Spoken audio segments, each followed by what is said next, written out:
Hello everyone, welcome to my blog. जैसा कि last blog में मैं ख़जाना महल में थी और मैंने आपको बताया था कि कुछ पार्ट जो है वो मैं अभी आपको नेक्स्ट ब्लॉग में दिखाऊंगी। यही चीज़ें जो है मैं आगे आपको कंटिन्यू कर रही हूँ आपके साथ। यहाँ पर हमें बहुत से क्रिस्टल्स मिलेंगे। क्रिस्टल्स की अलग अलग वैरायटी जो है वो इन्होंने यहाँ पर दिखाई है। अलग अलग तरह के जेमस्टोन्स, मतलब आप यहाँ पर देख पाएंगे कि जो एक्चुअल में जो ओरिजिनल जेमस्टोन है वो इन्होंने यहाँ पे कलेक्ट करके रखे हुए हैं।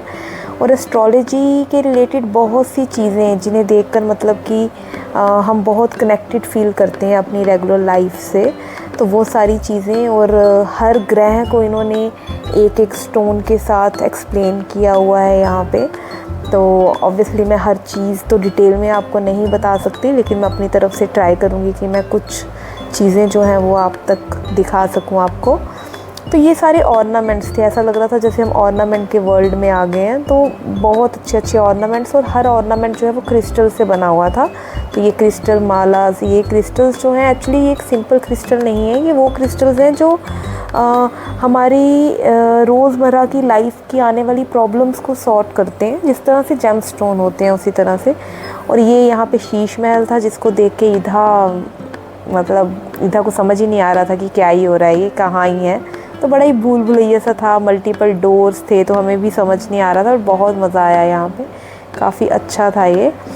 तो यहाँ से अभी निकलने के बाद जो है अंदर एक और रूम था जहाँ पर कुछ और एंटीक चीज़ें इन्होंने रखी हुई थी, जिसमें डायमंड ज्वेलरी थी वो थी।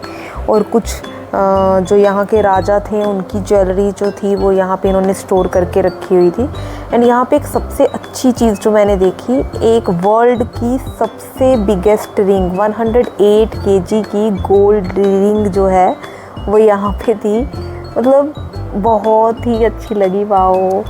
तो मतलब ये देखने में, यहाँ पे मुझे नहीं पता कि आपको कैसी लग रही है, लेकिन रियल में मतलब इतनी बड़ी रिंग गोल्ड की ये बहुत अच्छी लग रही थी। और इतनी सफाई से, इतनी अच्छे से बनी हुई थी। तो इसके जो वहाँ पे लिखा हुआ था कि ये वर्ल्ड की सबसे बड़ी रिंग है जो यहाँ पर जयपुर में अवेलेबल थी। एंड ये डायमंड का जो है क्राउन वहाँ पर उन्होंने रखा हुआ था। एंड ये सारी हर तरह की ज्वेलरी थी, सेट थे। ये सारे डायमंड के सेट जो थे यहाँ पर इन्होंने स्टोर करके रखे हुए थे। तो इन सबको हम देख पा रहे थे यहाँ पे, और ये काफ़ी अच्छा लग रहा था। फिर यहाँ पे इन्होंने कुछ चीज़ें जो हैं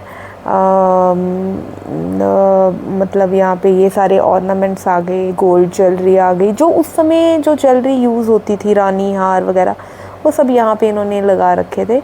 एंड ये जो है एक इन्होंने छोटा सा मतलब एक ड्रेसिंग काइंड बनाया हुआ था जिसमें एक फ़ीमेल रेडी हो रही है ना, अपने ऑर्नामेंट्स वगैरह डाल रही है।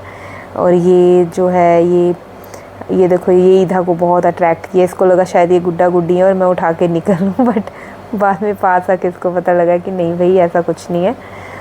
तो ये देखो, ये एक ड्रेसिंग रूम बनाया हुआ है।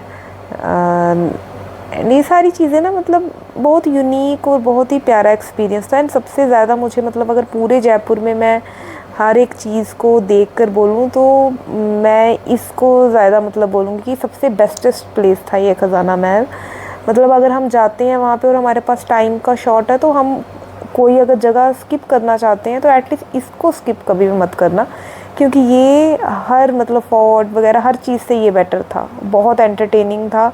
आप जितना समय यहाँ पे रुको आपको वो कम लगेगा। तो ये बहुत ही मतलब यूनिक था ये, बहुत ज़्यादा।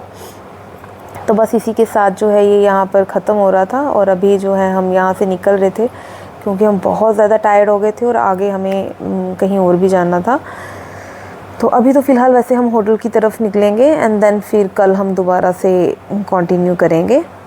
तो अभी के लिए ये दोबारा से हम यहीं पिंक सिटी से गुज़रते हुए अपने होटल की तरफ जा रहे हैं। और यहीं पे मैं अपना ब्लॉग जो है यहाँ पे ख़त्म कर रही हूँ आज का। तो ये अभी हम होटल में पहुँच गए हैं। तो अभी के लिए जो है यहीं पे मैं ख़त्म कर रही हूँ। एंड देन नेक्स्ट ब्लॉग के लिए आप लाइक करें, कमेंट करें, सब्सक्राइब करें। मिलते हैं नेक्स्ट ब्लॉग पे। Thank you.